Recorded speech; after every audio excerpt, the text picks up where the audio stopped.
I'm James, and welcome back to Storytime with James. Make sure you like, subscribe, and leave me a comment if you like. All right, this one is called Now they get me in the cell. Now they get me in the cell. Yes. Yes, this is how they got me in the cell. Okay, look, it was one day. Me and my partners was out hanging out, causing trouble. Okay, causing trouble. One of my partners got into it with a person, and this person ran in the house, and he called 12. So 12 came.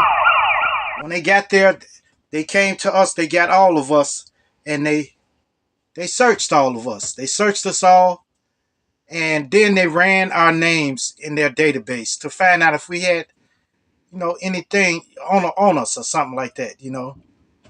So they ran us, and then all of us, all five of us, had warrants. Yes, all five of us had warrants. Okay, so some of them they took to Cook County Correctional Center, and some of us went to, well, just two of us went to 11th and State. 11th and State was kind of cool. It was like the benches was made out of wood, so it wasn't that bad. It wasn't like none of the substations, like 51st Street or 71st and stuff, just street substations like that. So it wasn't like those substations where they had steel benches. Where if you laid on those, man, you be sore and everything. Okay. So after I got to 11th State, like I want to say about like 8 or 9 hours later, I got to see the judge. So I was in front of the judge standing there, and the judge said, he ran down, said I was everything that I done back in the past. He ran down all the bad stuff I've done in the past, and he said, then he looked at the at the deputies, and he told them uncuff them, and he uncuffed me. So I took my hands out of the cuffs and everything, and then he said, "Look here, if I ever see you back in my courtroom again, you are gone. You understand me? I'm gonna throw the book at you. You understand?" I said, "Yes, sir." He told me, he said, "All right, get out of here. Get out of here." So I started walking. He said, "Come back here, come back." And I came back to him. He said, "When I say get out of here, I mean run out of here. Run out." So I turned around. I started walking. He said, "Come back here. I'm not gonna tell you no more. Run out of here. Hightail it, hightail it." So I started walking again. I was very defiant against law enforcement back then. So I started walking, and then he called me back. He said, "Contempt of court, okay? $100. Now, run out of here." I turned around. I walked. He called me back. "Contempt of court, $200. Get out of here. Run." And I walked out of there, and he said, "Cuff him back up." And they cuffed me back up, and I was going to the county. I don't know why I did that, but I guess I was trying to make a statement or something. I don't know. So,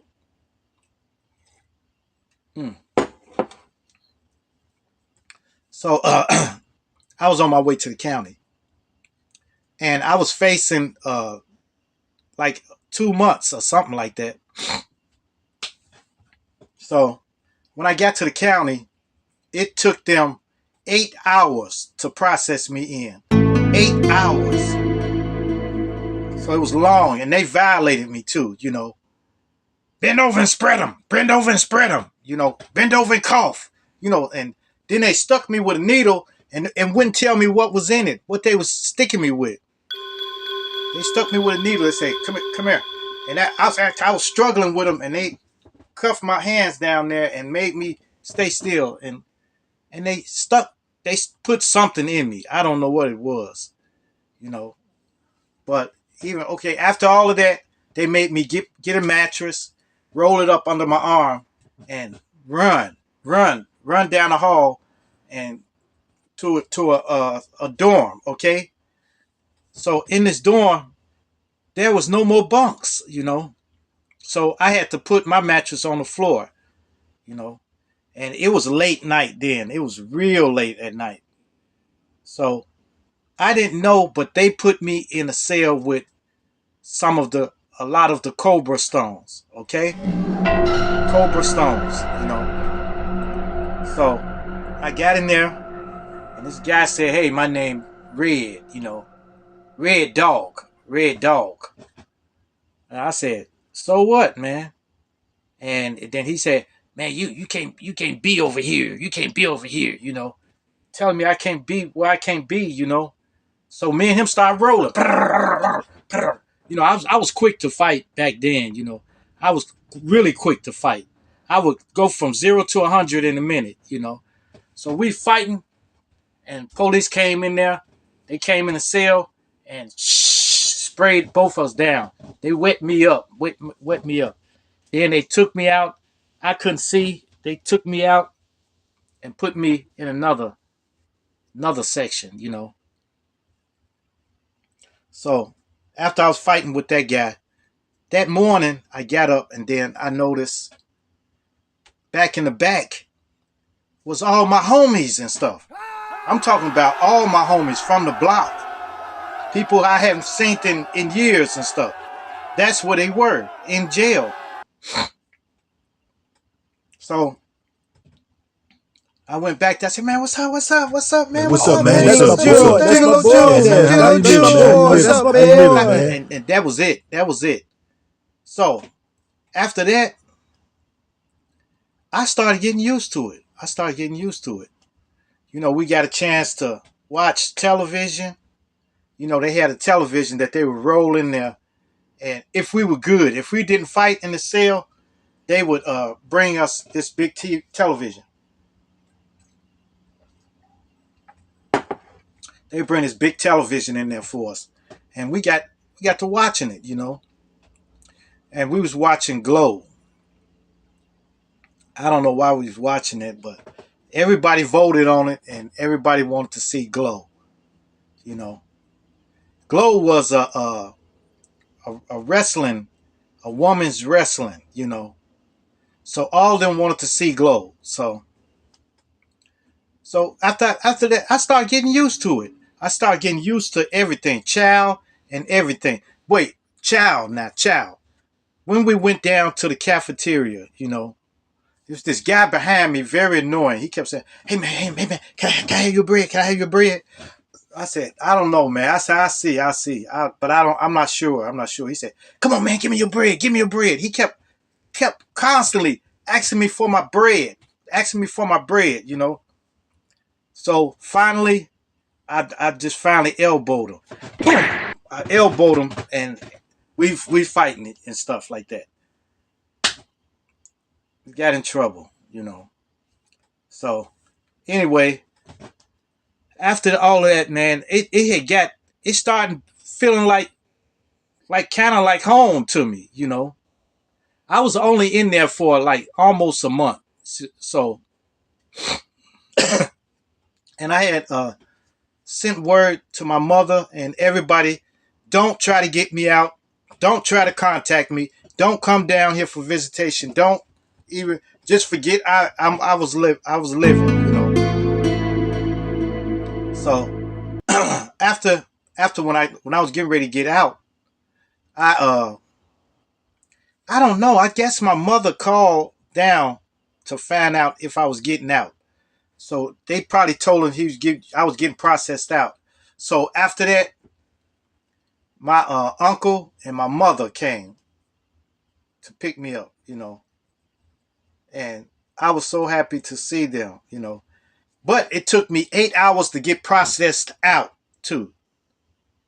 I don't know what their problem is down in Cook County Correctional Center, but it's a problem, man. Because it takes extremely long to get checked in and to get checked out. So it took 8 hours to be processed out. But eventually, I was let out. And when we was walking out, we walking up a ramp, and I looked up in the sky and I saw the moon. And it was late at night. It was a full moon too. And I prayed that that I would be clean from all of this, be cleansed from all of this sinful stuff I've been doing. And I've been right ever since. I've been right ever since. But I could have, man, I could have been in there for a long time, and it could have impacted me now. But that little time in jail let me know how much I miss freedom, how much I missed home, how much everybody that people love me. Yes. All right now. Make sure you like, subscribe, and leave me a comment if you like. And hit that bell notification. Hit that bell notification so that you know every time I dropped another video. And share, share, share. Share my videos with your family. Share it with your friends. Share it with your loved ones. And even share it with your enemies. Peace. Adios. Salamat. Salamat!